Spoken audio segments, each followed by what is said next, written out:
Task 4. This task 4 is about processing bookkeeping transactions and communicating information. So in this one, we're going to get down back into introduction to bookkeeping, and also as well principles of bookkeeping controls in there. So we need to really have a very strong knowledge of those two units, because you can see this is 22 marks in here. We're going to revisit those 2 units and try and get as well all the marks possible in here. Because this is going to be the one place in this assessment where we can get 100% to be able to give us a bit of a cushion against anything else. So let's crack on. So we're working as an accounts clerk for Natural Pet People, and we've got a company started trading into January. So we're selling animal food, and we've got a small customer base. Okay, we've got a sale. So here's an invoice, and as we go through the invoice, we can see that we've got term here, a term. So we've got term here, 30 days. So we're going to be in credit. We're on credit then, and if we're on credit, we're going to go through the sales daybook. And there we go. There's a question. Identify which book daybook the transaction will be recorded to. So, sales and credit go into the sales daybook. Purchase and credit go into the purchase daybook. Cash sales would be cash sales and cash purchases would be in the VAT, or in the cash book, and there is no such thing as a VAT daybook. Okay, so select the customer reference for pet parade coding. So this is a coding question in here. So our codes are alphanumeric codes. We've got the first 2 letters, it looks like. Yeah, so AS, FP, AS. The first 2 letters, and then we got some numbers afterwards to tell us the numbers after. We got this one's pet parade code, so it would be PP, and it would be the 3rd PP, because we've already got 2 PPs already. So it'd be PP003. So that one's going to be PP003. Got that one. So what we go into there will be PP03. Into that. Right. This invoice has been manually recorded in as a 6,330 net in the daybook. VAT has been manually recorded as 1266. Total in the daybook from A has been posted to the general ledger. So, so it's really when you've got an error here, because what we've got to know what we've got to do here. Identify where each of the following accounts in the general ledger will be debited or credited to correct the error in the daybook. So we've got an error, and we've got what will be a net difference journal being posted. So we're not going to reverse the journal and then post the correct journal. It looks like identify which of the following accounts in general ledger will be debited or credited to correct the error. So it's going to be the combination of both. So to do a net difference one, we've got to go what should we have posted, and what have we posted? Let me make that a bit bigger, because that's a bit small, isn't it?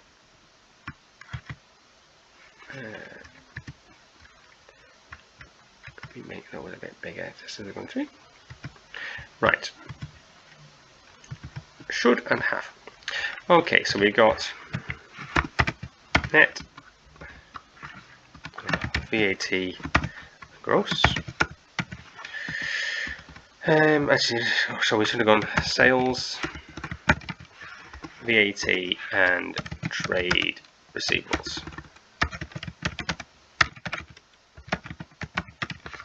And let me put that there as well to be net VAT gross, and make those all that a lot bigger.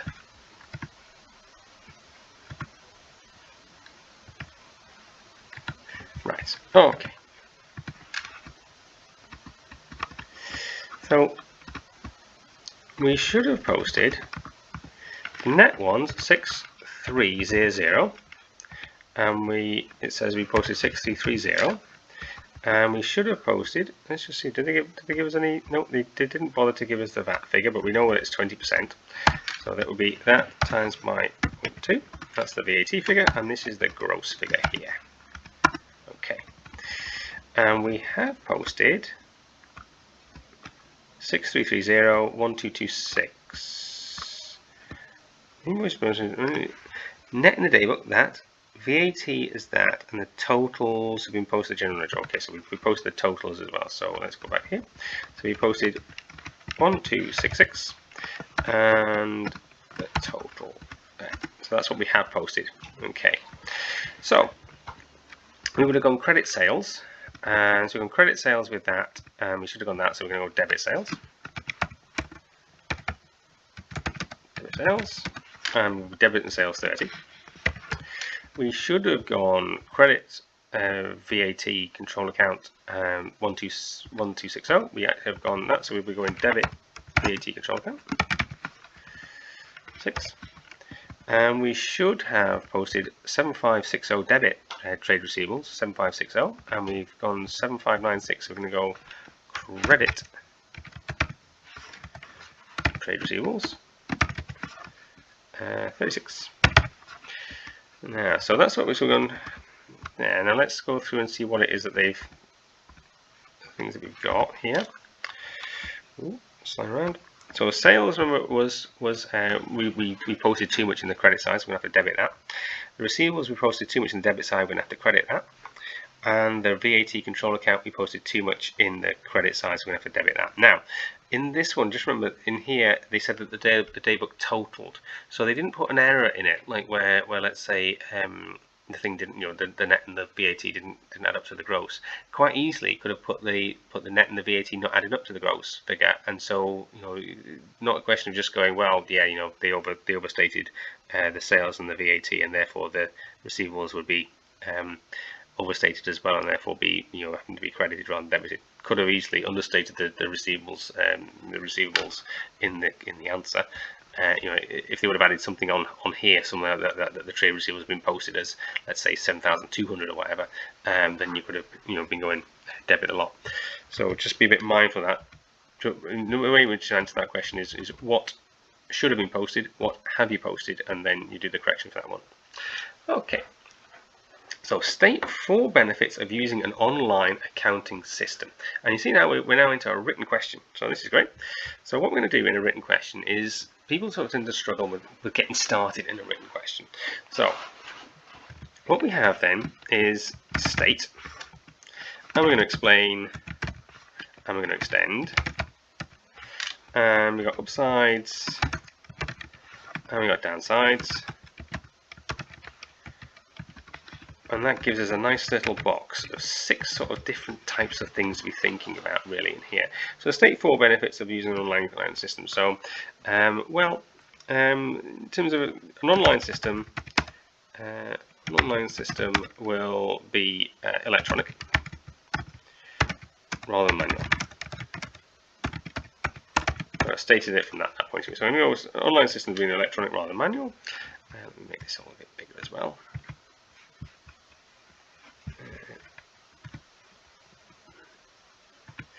Okay, online system. So upside is going to be save time. And how is it going to save time? Let's explain. So I've got some statements in it. How is it going to save time? Well, it's going to reconcile the control accounts to ledgers. So I'm going to go control accounts for trade receivables and payables to ledgers. Okay, I could upload bank statements. And what's the explanation of that? Well, I could then code the bank statement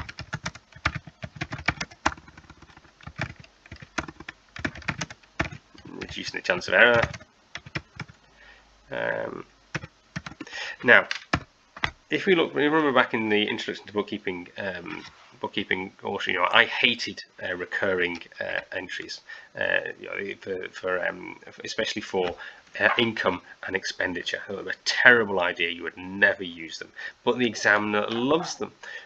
So we're gonna say we could process recurring entries.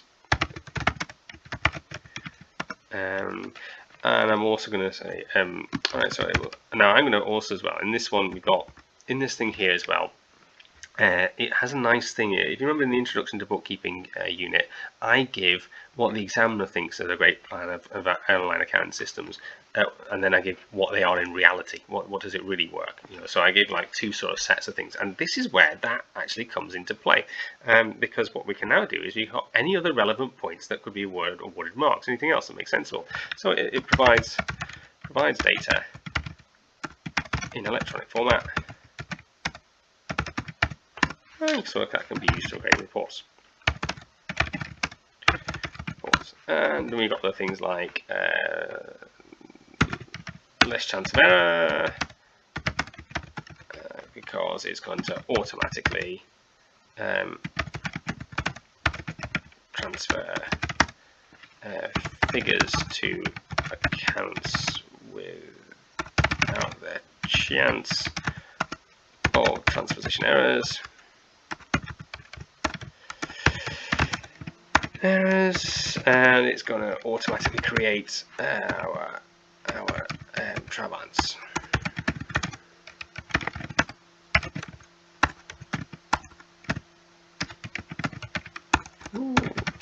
Which is going to sort of extract the data from ledgers. Right. So we've got state and explain, and we can extend. Now I say upsides and downsides as well. Here we got the benefits of online accounting systems, so they're always upsides. Downsides, well, in terms of we're sort of saying, well, what are the benefits? There's no don't ask for the downsides here. So we got that, and that sort of gets us going really. So we got automatic reconcile accounts, automatic trade transactions, other ones, automatic transfer things from the books of prime entry into our accounts. That would be another one that would sit in there. And we're done reducing the chance of errors and omissions. Notice as well, remember the examiner sort of said on electronic accounting systems, reduces the chance of error, doesn't eliminate the chance of error. I don't say that. And I think that what else would we also have? Automatically balances the cash book, probably would be in there as well. Those kind of automatically sort of balances any kind of our day books, adds them all up there. So we've got that kind of thing now. So what we have is you can sort of state stuff and you can explain it, and that sort of gets you going a bit really in our things. But we've got a ton of various things there.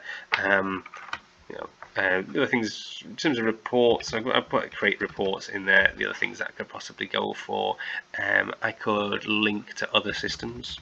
So I could link, if I'm sort of saying online, if we've gone online here, I could link to other systems, work across different departments.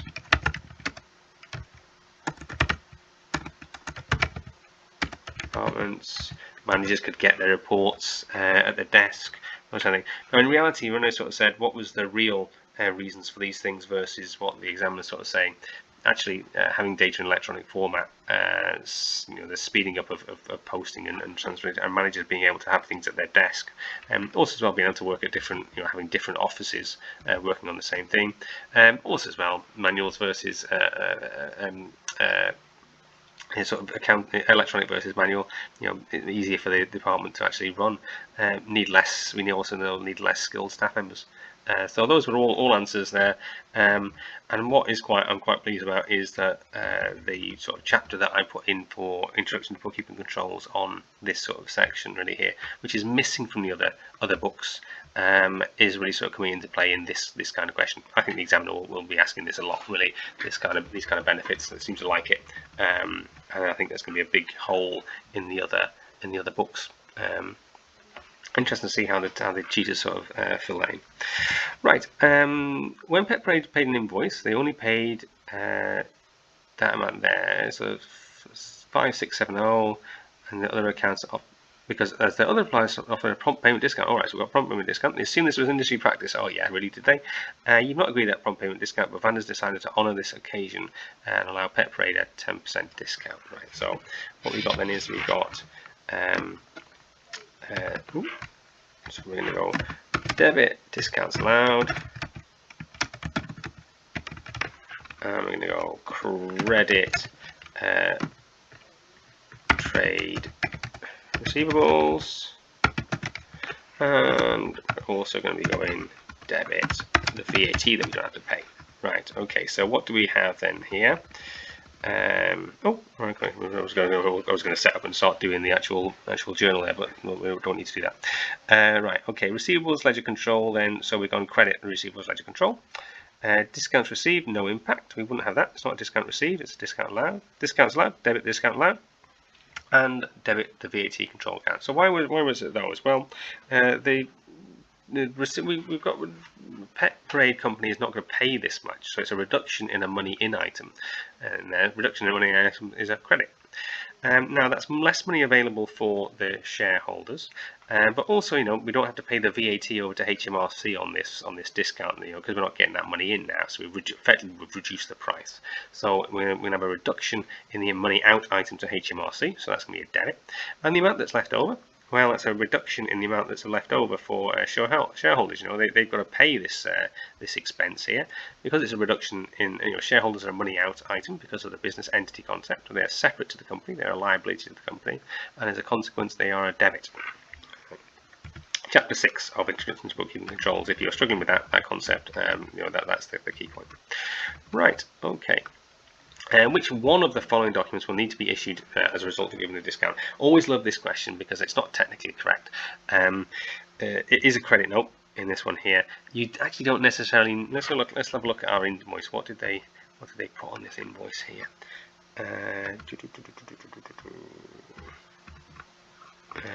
Right at the top, wasn't it? Okay. If this invoice would have had VAT is payable on amounts paid, then we wouldn't have had to issue a credit note. But as it is, it's not got it on it, so we'd have to issue a credit note. It's always going to have to issue a credit note because that's what the examiner likes. It's not, you don't technically right, it's a bit advanced to be sort of going down that sort of VAT legislation. So we're going to go credit note for that one because we've got to reduce the amount that we're paying, that this company's going to pay us. Also, we've got to reduce the amount of VAT. So we need to sort of get our VAT down. Right. And now we're into a situation where vendors ask you to write to the client advising them that the discount will be honoured on this occasion and ensure that they understand that prompt payment discounts will not be available in future orders. Right. So let's first of all start with our writing. Well, let's actually, we're going to go state on the explain, extend. And we got we're going to do that twice, and we got our upside and downside. So this is our look framework. Upside and our downside. Okay, that's the first thing here. So let's just get that in. Ooh, actually, let's make all of that bigger. Okay, and the other thing as well we've got here is going to write. So I'm going to write to them. Ooh, and who am I supposed to write to? Let's have a look now. Does it tell me who the person is? Natural pet people. Okay. And does it tell me who the person is? And the reason why, I'll get into this in a second. Alright, okay. Alright, so we're going to write, and we're going to be going for. We need to sort of start off, don't we, with their address, and then sort of their name, their address, our address, right? Okay, and date. That would be how our letter would look. Then we're going to have a re, and this is payment of whenever. Okay, right, and oh, hang on, let's go. That goes after, actually. To be fair, it goes next. The next thing goes dear. Right now, I couldn't see anywhere in this the name, but let's go name. So if we actually were giving them their name, we would be going kind regards, because we look upon them kindly. If we were dear Mr. or Mrs. on their surname, then we're going to go yours sincerely. And what yours sincerely means is in this one here. Oh, let's just put that in there. So yours sincerely. Right now, if I go dear Michael, then I look upon Michael kindly. I know Michael, and I'm looking at him kindly, so I'm giving you kind regards. If it's dear Mr. Norton, I don't. We're quite contractual. And yours sincerely is from the Latin sine cera, which means without wax. So when Greeks used to sell Romans statues or pots, and I'm making that out of let's say I'm making a marble statue, and I sort of, unfortunately, the arm sort of drops off as I'm tinking my way along, and it's a big expensive piece of marble. And the issue that you have with that then is you sort of stick it together with a big lump of wax, and you sort of see if you get away with it. That statue goes and wings its way across from Athens or whatever, gets into some Roman villa, gets a bit hot, the wax melts and the arm drops off. Or alternatively, I make a pot, and the pot's got a hole in, and I fill it with a lump of wax, and then somebody puts something hot in the pot, and it all leaks out because the wax melts. Now, what you sort of say in terms of as a Greek to a Roman, is you say, well, no, it's without wax, it's sine cera, and so this is I am without wax. I can contract with you, and so that's what yours sincerely means. It means you are without wax. Now, if it is dear sir or dear sir stroke madam, I don't even have a clue who you are. And so if I'm going to have to write in faith that it's going to get to wherever it's going to go. So that's going to be yours faithfully. Okay, so that's mark. So that's a bit in terms of we've got sort of I've gone name and the address, and I've gone the appropriate greetings. So I'm gonna sort of either a dear whoever. I don't think I could find a name. I could go dear. I can't really go dear Mr. or Mrs. because I couldn't find that one either. If I could find a name in the question, I would use those ones. Or I'm going to go dear sir stroke madam. I could go to whom it may concern. That might be it's a bit more offhanded. So with the name, kind regards, dear Mr. Norton, yours sincerely, and dear sir stroke madam, yours faithfully. I'm writing in faith. So that's where we are. Now I'm into state, explain, and whatever. So state, you deducted from payment discount. Right, now, we do not offer that. And we did not bring it in, and did not build that into the price. Well, I think we did not offer that really here. Now let's extend it. Why? Well, what's the issue here? Well, we did not build it into the price. Build it into price, and it's not our standard practice. Now, upside, downside. Upside, we could tell them to go do one, and we'll have the money. Thank you very much. There. Downside that we might lose the business. So let's go and extend that further over here. Now, downside one, and go here on this occasion. We will honour it. Actually, yeah, I think that's a statement, really, isn't it? So we're going to state that here, because we value your custom.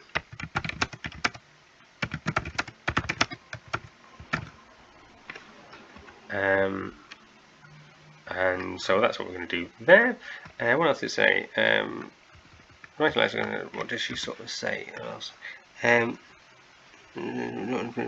there. Okay, so but we'll not be able to do that in future orders. Okay, and not on future orders. Okie dokes. So you can see how we sort of built up our marks here because we're going statement. And what I think a lot of people tend to do is they tend to not make the statement, in terms of just what's happened, what's the question.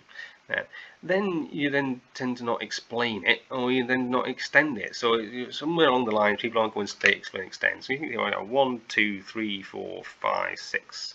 There, just sort of 6 marks sort of floating through, quite nicely, really. You could sort of do other things. We're going to issue you with a credit note now. We'll accept that in full payment. All those kind of things. I did it all on, but that's how you build up your marks, really, in terms of that thing of if you want to try and work out how you're going to get going, really. And I closed it off with my correct, kind regards, yours sincerely, or yours faithfully, really. What else am I going to do there on that one? Go, thank you for your receipt of payment, something along the line, something like that. Anyway, that's how we build up and hoover up marks on the written question. I think that's the whole of that one. So that's the whole of task 4.